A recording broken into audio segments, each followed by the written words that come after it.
What up, y'all? Let's get into some Marvel news. So, Daniel RPK, longtime scooper, says Strange Academy has been greenlit. Listen, I love all things magic, witches, vampires. That's my flavor. I like it. But why are we getting Strange Academy and Young Avengers? Just mix the two projects together. Do y'all think we need both of these shows? These don't need to be two separate things, especially when your core audience isn't even young. It's a bunch of old people like me, comic nerds, watching this stuff.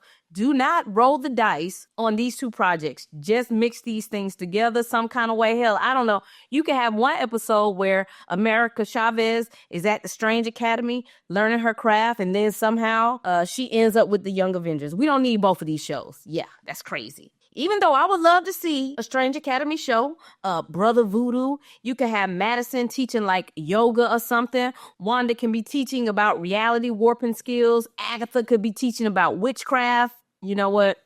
Never mind. Agatha need to stay where she at. She'll be trying to take the magic from all the young witches. Nah, nope. Agatha can't come. But yo, this honestly would probably be dope, especially coming off of the heels of Wicked, and now Harry Potter is about to do a reboot. I would actually like to see it, but I don't think we're gonna need Young Avengers as well as Strange Academy, and they're rumored to be looking at a young core for the X-Men. I don't know if all three of them will rock out well, but how do y'all feel? Do y'all think we should be doing Strange Academy and Young Avengers at the same time? It's rumored that both of these projects are in development. All right, next up, Captain America, Brave New World tickets drop. Did y'all buy some? I got mine. I'm checking it out on opening night. Let me ask y'all something. What does this movie have to make to be considered a success? We already know the budget has ballooned out of control just due to reshoots and the writer strike, actor strike. The budget on this movie is crazy. But if this movie makes $700 million, is that considered a success? Let's take a look. First Avengers made $370. Winter Soldier made $700. Civil War made $1.1 billion. I don't think we can even put Civil War in the same conversation because it technically was an Avengers movie. It had Spider-Man and Black Panther and everybody in it. That needs to kind of be over there with the other Avengers movies. What does this movie need to make to be considered a solid movie for Anthony Mackie? And you know what? As much as a bad rap I see this movie is getting, I actually think it looks kind of good. It has this Manchurian Candidate kind of vibes with it. I'm just concerned that the rewrites probably just made this movie kind of crazy. And I don't want to put all the fault on Mackie, but I think he has not done a good job selling this role to the public. It feels like Mackie only promotes this film when he's required to. Now, I don't blame Mackie because I don't do work when I'm outside of work either. Unless I want to win. If I'm on a job and I want to win, yeah, I'm going to be doing outside work so I can be better than everybody else. But I feel like Mackie has not done a good job of just being out and about where people can just randomly ask him about the film, where he can promote it or even just promote himself. And when I say people ask him about the film, I'm not talking about just like random strangers. I'm talking about like, I don't really see Mackie at like a lot of award shows. I don't know if he's at the Essence Fest. I just don't see him outside enough. But let me give you an example. Super Bowl 2024, Ariana Grande and Cynthia Erivo was there with their pink and green on, not necessarily promoting the movie Wicked, but they have their colors on. They're outside publicly being seen. That was 9 months before the movie even came to theaters. Now, they could have just went to the game, wore their normal clothes, went to the game with their own friends, but they were intentional about what they wore and how they were seen together. This is the type of movie where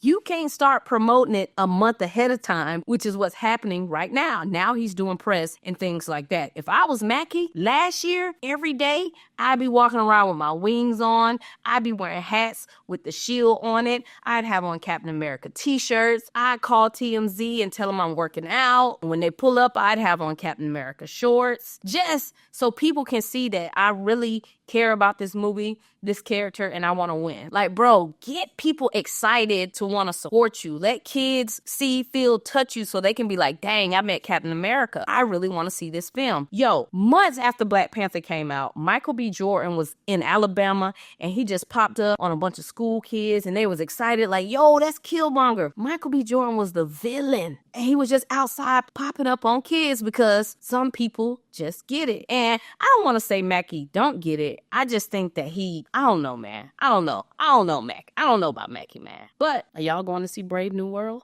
Next up, Spiderverse news. Jharrel Jerome is doing press right now at the moment for a movie called Unstoppable. It's on Amazon, starring him and J-Lo. I haven't watched it yet, but this movie has been in development for almost 10 years, bro. Here's a picture of me and Anthony Robles from a long time ago when the movie was in development with Disney. Fast forward now, it's with Amazon. Jharrel Jerome is playing Anthony, and of course, he was asked about the Spiderverse because if y'all don't know, he's playing a Miles variant, the Prowler Miles, and he was asked, hey, when is the final installment of Spiderverse gonna come out? And he pretty much was like, I don't know, they still kind of tossing ideas around. We haven't done the voice work yet. So with them not even doing the voice work at this point, there's no telling when this movie is coming out, y'all. I think there's a lot of moving parts going on and they don't know how to finish this story because do you just end it and Miles goes home, or do you somehow make him jump out of the screen into live action and now he's teamed up with Tom Holland's Spider-Man? So I think Sony and Marvel are probably trying to figure out what to do because Miles Morales is eventually gonna make it into live action. Now, is he gonna be a Sony production with Marvel, or is it just gonna be Sony solo dolo? Last we heard, this was gonna be a partnership that continues to move forward and thrive. But yo, y'all talking about the T'Challa casting going crazy. Wait until they try to find a Miles Morales. Yo, that's gonna be wild. But next up, looks like we kind of got a response from Damson about T'Challa, but not really. So, Jeff Sneider was the first person that reported that the role of T'Challa was offered to a young up-and-coming actor who shied away from the role.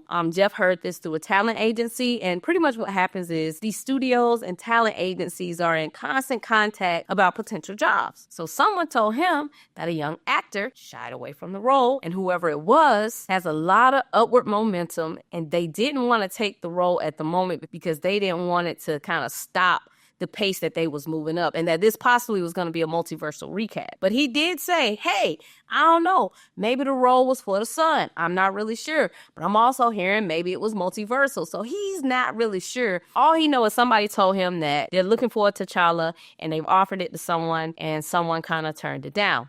Now, there's not a lot of young black actors right now with upward mobility, besides really Damson. He's working on like 2 or 3 projects at the moment. He has a huge movie coming out with Brad Pitt this summer. Now, I never said he turned down the role. This is what I said.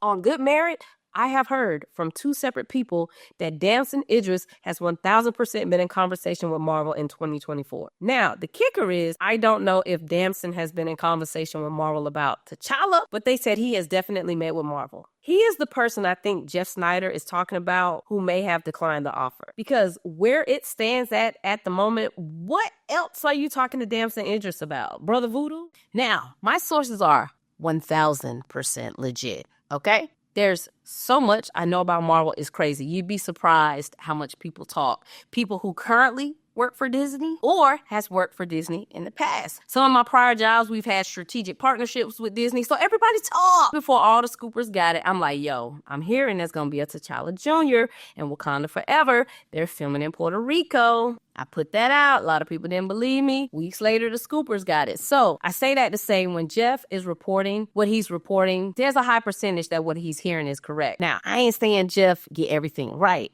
but these people at these studios to be talking because once again, listen to what Jeff Sneider says. He says he thinks it's going to be a multiversal recast. So you have someone you can bring in as a variant, but you still have the child over there. So somebody asked Damson on Twitter and said, bro, we heard you turn the role down for T'Challa. And he was being facetious. He was like, yeah, I turned down 007 too. So I think a lot of actors are wanting to see what the story is before they jump on this role. Because do I want to play a variant of T'Challa for Doomsday and Secret Wars and then y'all send me back to my universe and Coogler finishes his story and brings in another actor to play the aged up T'Challa Jr. and that's the person who gets the 5 project deal? Maybe I want to wait and see what Coogler is cooking. Now, I think what Damson did was very smart. Right now, there's a conversation being held on social media about we want T'Challa back and we want him to stay. Everybody is fan casting Aldis Hodge. Now, his agent could have responded in the trades, put out a press release, but he went to social media and waved the flag like, hey, don't leave me out. He's essentially signaling to Marvel like, hey,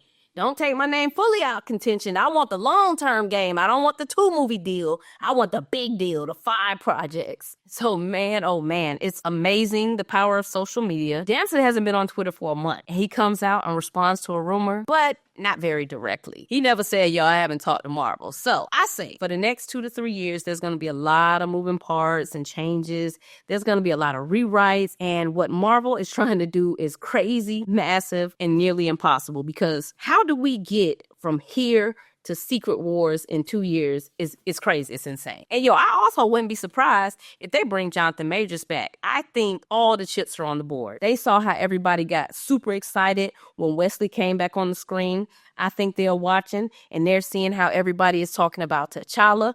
Hey, who knows? Maybe Jonathan pops back up in Secret Wars. But hey, yo, thanks for hanging out with me. That's all the news I got for today. Peace.